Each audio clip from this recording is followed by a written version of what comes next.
guys, Ash here, Rage Out Legends. Welcome to the video. Sending some love, some positive vibes your way, especially if you need them out there today. Today we have Guardian, who is a Knights Revanent rare champion.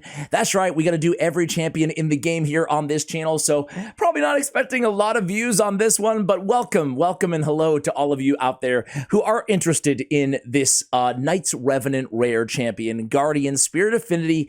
Hey, I know one viewer at least will have Mr. Andy 71717. He says, Day 2 asking for a Guardian. He hard carried me through stage 21 of the Valk waves, a surprisingly good mischief tank, ripping off buffs, and a backup block buffs champion, a real sleeper. Okay, Mr. Andy, is there any truth to that statement? Let's be the judge today. What do you say, guys?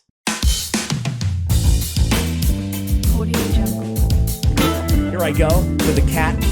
This is, say hello to Fernie. Isn't she beautiful? She's the only female in our house here, and she's usually not allowed in the recording studio, but we make an exception here for this channel because we don't edit the content anyway, so who cares? You can meet some of the family members, guys. Anyway, Fernie, go back to sitting on the laptop.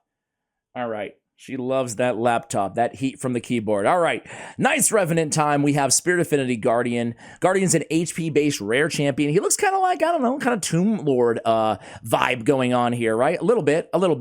Kind of a clunky little helmet on him. I wonder what he looks like under there. Anyway, aesthetically, he's okay. He's okay. HP-based rare. He's got really solid base HP, 19k for a rare champion. That's very good. And he has a great aura. HP in dungeons by 27%. For new players out there, keep in mind that the auras, that 27% is going to be based on all of your champions' base stats, right? Not their stats after gear, but their base stats. So 19k, 27. So we're going to get like, give or take 5,000 extra HP if we were to use him as an aura lead on him, and then everybody's going to be 27% of their base HP as well. That's significant. That's pretty solid. On his A1 Chop. Okay.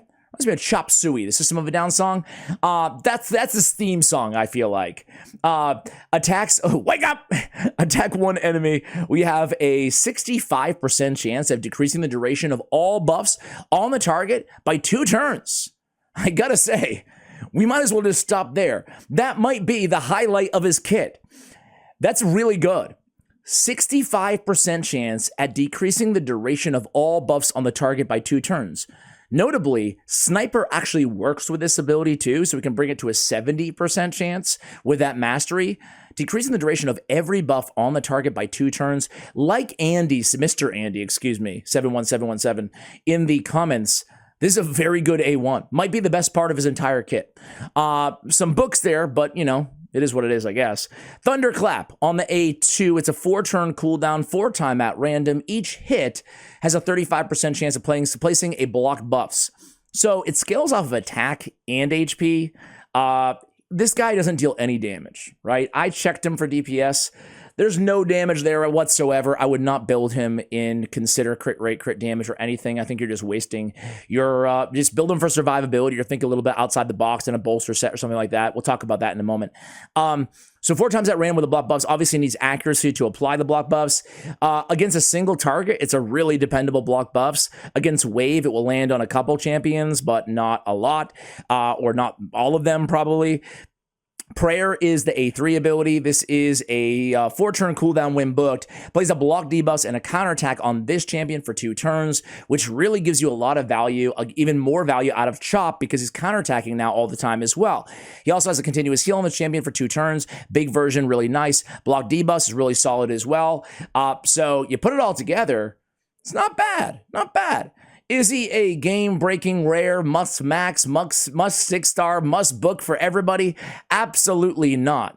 But man, you could do a lot worse in a kit. The A2 for me is kind of like, it can be helpful in wave content, Faction Wars, Valkyrie, Man-Eater, that kind of stuff, right? The block buffs can be handy. It's not dependable, RNG with that low land rate and being a 4-time at random instead of an AoE, and it's a 4-turn cooldown, so it's not that great. His damage is nothing, we talked about that.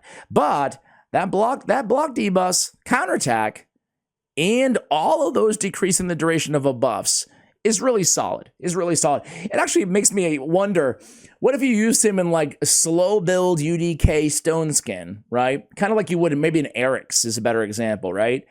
And then you go in, place the counterattack on himself, and then just polymorph proof, decreased duration with the A1 on the counterattacks.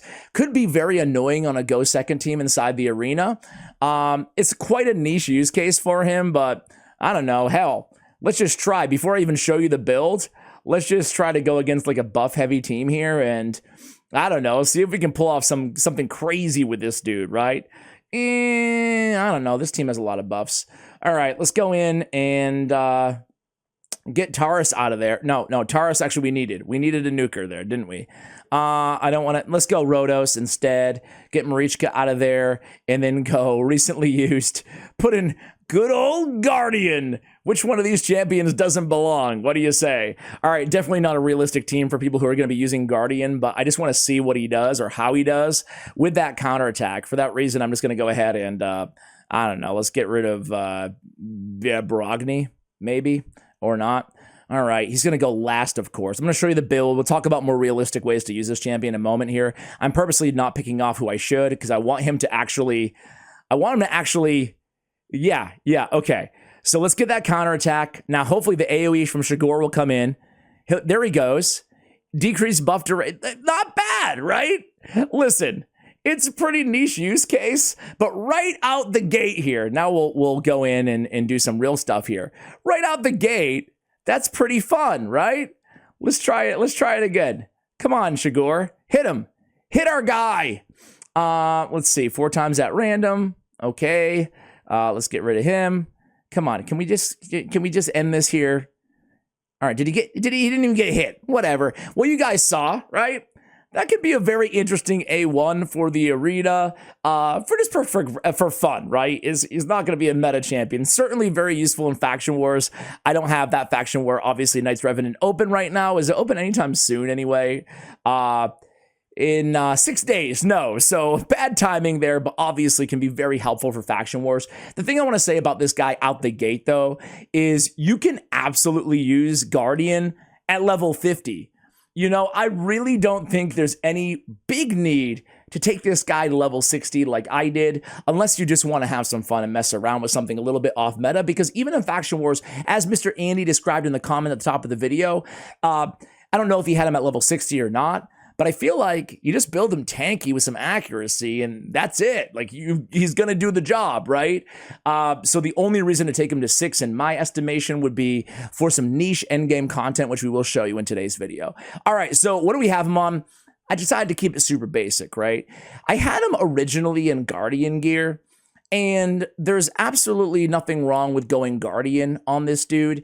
For those of you who don't know as well, Guardian gear sucks up some of the damage that your allies take, and it also heals himself. So Wear absorbs 10% of all damage dealt to ally champions, heals by 10% every turn. He's also healing from his continuous heal in the A3.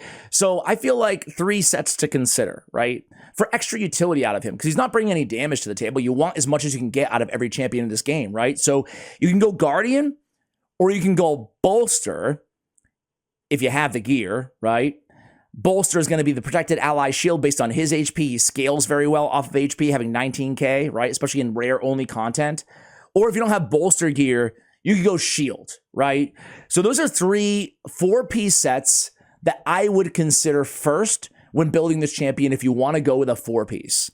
If you want to go with 2 pieces, you have so many options. I went Protection, Resistance, HP.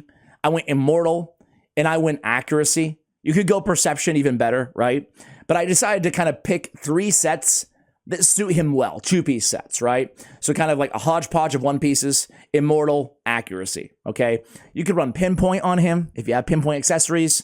You could run any of the 9 pieces. Feral, 1-piece Feral would work really, really well on him because you want survivability, you want tankiness, but you also want that accuracy. Okay, we made our point. We have accuracy on the banner. We have HP on, we have survivability everywhere else. HP on the amulet, HP on the ring, speed on the boots, HP percentage on the chest. I tried not to glyph anything. I tried not to ascend anything. I tried to find as much rare gear as I could find here to make it a bit more realistic for people, you know, progressing in Faction Wars and areas like that. More survivability. It's fine to go defense percentage in one of these 2 slots as well. Looking for speed where I can get it. Looking for accuracy and substats. That's about it. Nothing too crazy. We have him here with 86k on the HP. Doesn't need to be that high, but as much as you can get on him. And try not to totally neglect his defense. Speed 189, pretty dang slow. Probably the slowest build I've ever shown here outside of like a UDK or Eric's troll build on the channel. But you know, we're going to work with what we have here. So speed is 189, ideally a little bit faster. 375, plenty of accuracy, though, on this champion with the accuracy set and the accuracy banner. Skills, we went with Indomitable Spirit, right? Hellhades.com recommended going with Phantom Touch on this guy. And there's nothing wrong with going Phantom Touch, especially if you're like using him for Fire Knight or something like that. But it does scale off his attack. I don't think you're going to be building him with any attack. So I don't know if it's necessarily worth it going Phantom Touch. I think Indomitable Spirit is a good option because it's going to have a chance at blocking CC debuffs, right? It's only a 15% chance, but still 15% chance is better than nothing. It's 30% if you have him fully at 6 stars. And, you know, you get the stats, obviously, but, you know, it's nice to have him block CC debuffs, right? So we went with Indomitable Spirit. I think it's a nice little rare option for support champions, right? Masteries. I didn't do his Masteries. Shame on me. But what does Hellhades.com, the best website in the biz, recommend here? They recommend going offense and support, basically going with a War Master, right? So coming down the left-hand side, ending with War Master, pick up Life Drinker along the way, get some healage in there, get a little bit extra damage against bosses, Red Boss, Faction Wars, areas like that. I really, like I said about leveling this guy, I think he's probably worth your books. Not worth 6 stars, and not really worth Masteries, honestly. You know, if you're just dying to, if you're a completionist and you just want to go for it, do it. But I don't think they're necessary on this guy, honestly. You know, he's one of those champions that's not bad, but you can get his utility like 90% of the way without Masteries and without 60. All right, guys, I want to show you him in Curse City. I found C23, rare only. And this is the rare squad that we're going to be rolling with today. We got Executioner, we got Bellower, we have Guardian, we have Kale, and we have War Maiden. Speed and Faction Crypts, that's not going to work. Defense in all battles. Thank you, Executioner. I appreciate that. All right, let's see how he does in battle here, guys. This is hard, by the way, difficulty of Centranos. Let's see. You can use them as well in, there's some Spirit only, HP only, Secret Rooms, and Doom Tower. So he's going to be a great option there as well. If I was going to use him in that capacity in Doom Tower Secret Rooms, I would run him in a shield set or a bolster set, right? Okay, anyway, let's go in here. Let's go in with some decreased speed. Let's go in with a decreased defense. And then, I mean, Bellower might just smack everybody down. Yeah, pretty much, right? All right, block damage there. So Guardian doesn't even get a chance to take a turn. Womp womp. All right. And now everybody's going to A1 cycle their way, so we're not even going to see this guy go. He's built a little bit too slow here. Come on, man. Is A1 remove that? Can he come in here and save the day with his A1? Is he ever going to get a turn? Here we go. This is your time to shine. Remove the block dam. There it goes. He saved the day. At least he saved us about a minute of cycling there, right? Well, there you go, guys. It wasn't exactly how we writ it up in the playbook, but he did do a good job going in there and removing the block damage, right? That can be handy. And that was his A1 in full effect. All right, let's go back in here and try not to kill everybody immediately again. Bellower, what are you doing, bro? Well, there you go. That wasn't much of a spotlight, was it, guys? I feel like we need to like take Bellower out and make it a little bit more challenging. I don't know. Let's just do 3. I want him to actually do something other than remove. That was handy, but I want him to actually do something a little bit more significant, right? Oh gosh, that was funny. All right, so now we can go with his, well, I wish we had block buffs up earlier than now, right? That'd be great. Let's just go in here and, oh, I didn't even see there was Force Affinity right in front of my face. That was a mistake to attack that. What's his face? But whatever. Okay, so I should have put that counterattack on earlier, and we would have been able to maybe kill them there. I don't know. A1, not bad little damage there. To be fair, these mobs are quite easy, you know? This is hard setting. It's unbelievable that it's hard setting, but it is like the first area of Centranos. So like Kale, making it look like 12-3 brutal right now, honestly. But anyway, guys, there's Guardian, right? We talked about his best use cases. I guess you could use him in going all the way back to the beginning, I guess in like super early progression, you could use him in Hydra, you know? But I do think, frankly, that even in Hydra, I do think that this guy, probably you're going to find a better option pretty soon. I think Faction Wars, it could absolutely ride you all the way through to stage 21 Red Boss. But I can't picture people using him as a mischief tank for a long period of time. Even free-to-play players, you know, and I have a free-to-play account. I know, kind of, sort of. I don't know, guys. That's Guardian. I don't need to belabor the point. I think he is a way off meta, lesser-known rare champion who does have some serviceable utility in his kit, right? You can take advantage of that utility. You don't have to even max him out, guys. Thank you for the champion guide request, Mr. Andy. I've never given so many shout-outs to one commenter in one video, but that's all we had for Guardian. Keep the champion guide requests coming in the comments below, and thank you to all of you guys who give your requests and your experience with these champions. It's really helpful as well, and it provides context for our videos. So thanks, guys. Appreciate you watching all the way till the end, and as always, take care, guys.